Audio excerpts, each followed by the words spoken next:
I never thought I'd be the kind of woman who would stir up so much tension in a household, but I guess life has a funny way of surprising you. When I married David, I thought our life would be quiet, just the two of us figuring things out day by day. We lived in a cozy suburban home in Indiana, with a wide porch, a golden retriever named Max, and the type of love that didn't need loud declarations. It was calm, respectful, and solid. But things changed the summer my sister Rachel came to live with us. It started with a phone call one evening as I was finishing dinner.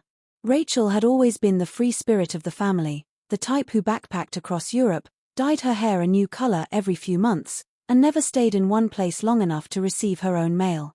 She'd been living in Seattle for the last 2 years working for a startup that eventually folded. "I need a fresh start," she said over the phone. "I just need a place to crash for a few weeks while I get back on my feet." David glanced at me across the table as I hung up the call. He didn't even hesitate when I brought up the idea. "If she needs a place to stay, of course she can come," he said. He always was the generous one. That's one of the reasons I married him. He had this calm steadiness about him that made me feel safe. Rachel arrived a week later with 2 suitcases, a box of books, and that same wild energy she always had.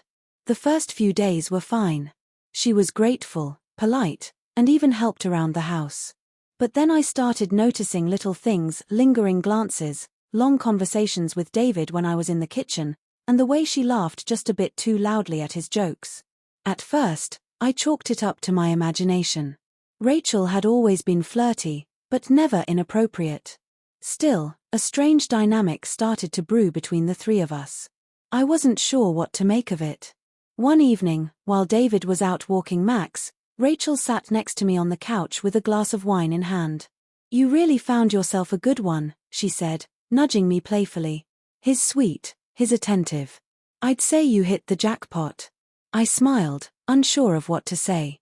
I appreciated the compliment, but there was something in her tone I didn't quite trust. Over the next few weeks, things grew even more complicated. Rachel started spending more time at home, even after she found a job at a local art gallery. She'd get home before David and me, cook dinner occasionally, and sometimes even set the table with candles. I should have spoken up, set boundaries. But instead, I watched. I watched how David didn't pull away when Rachel leaned in too close, how he smiled when she playfully teased him, and how he seemed both nervous and flattered by the attention. I confronted him one night, not in anger, but in confusion. "David," I said, "do you notice how Rachel is with you?" He looked up from his book, eyes widening just slightly. "What do you mean?"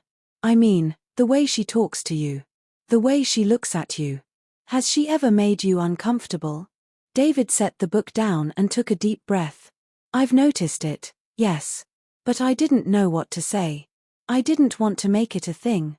I believed him. David was honest like that.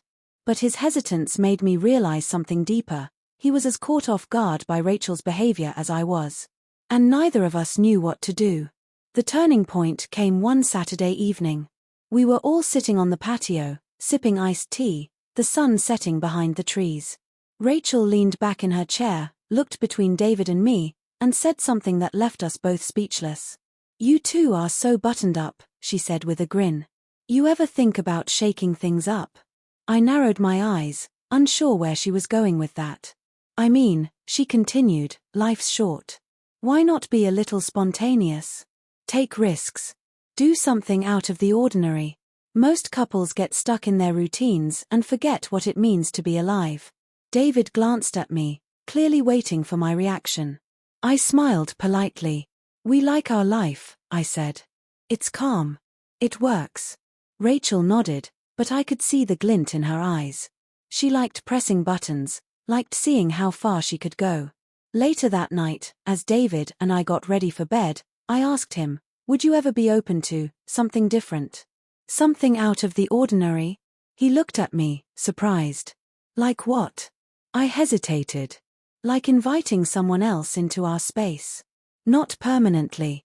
Just for a different kind of experience." He stared at me, trying to read between the lines. "Are you talking about Rachel?" I looked down at my hands. "I don't know. Maybe. I just..." I see how close the two of you have gotten, and part of me wonders if ignoring it is making things worse. David sat beside me. I don't want anything to come between us, he said. I love you. That's never changed. I know, I replied. And I trust you. But I also know Rachel. She's not going to back down, and maybe facing this together is better than pretending it's not happening. We sat in silence for a while. Eventually, David said, if this is something you really want, I'll follow your lead. The next day, I invited Rachel to coffee. We sat in a quiet cafe downtown, and I brought it up, carefully, cautiously, making sure every word came out right. Rachel was silent for a long time after I spoke. Then she smiled, and to my surprise, she didn't gloat or tease. She just said, only if you're sure. Both of you. I nodded. I was sure of one thing. I wanted to take control of the situation, not let it fester under our roof. In the days that followed, something shifted. We became more open with one another. It wasn't about drama or betrayal. It was about choice. Mutual consent. Respect. Every step we took it together. If there was even the slightest discomfort, we paused and re-evaluated. Communication became more important than ever. It's easy for outsiders to misunderstand what we chose. But for us, it wasn't about scandal or chaos. It was about honesty. Growth. A bond strong enough to face something unusual head-on, without letting it break us. Eventually, Rachel moved out. She found her own apartment downtown, and she and I rebuilt our relationship as sisters. Stronger than before, surprisingly. The experience taught us all something about boundaries, love, trust, and the importance of understanding what really lies beneath the surface of our emotions. David and I continued on, stronger than we had been in years. We didn't talk much about that summer, but we both knew it had changed us. It had tested our relationship in the most unexpected way, and we came out of it more united than ever. Sometimes, people think love is supposed to look a certain way. But I've learned that love is a living thing. It bends, adapts, and grows if you let it. And sometimes, it obeys not rules, but the truth you create together. We never invited anyone else into our home after Rachel. That was a one-time chapter. A strange, complicated, but ultimately clarifying season of our marriage. And we learned that obedience isn't weakness. Sometimes, it's the strongest expression of trust. Because David obeyed not out of submission, but because he believed in us. Because he knew I was leading us toward something we needed to confront, not run from. And I invited Rachel because I didn't want secrets. I wanted clarity. I wanted to understand, to face the uncertainty instead of hiding from it. In the end, it wasn't about Rachel at all. It was about us. And we survived. Together.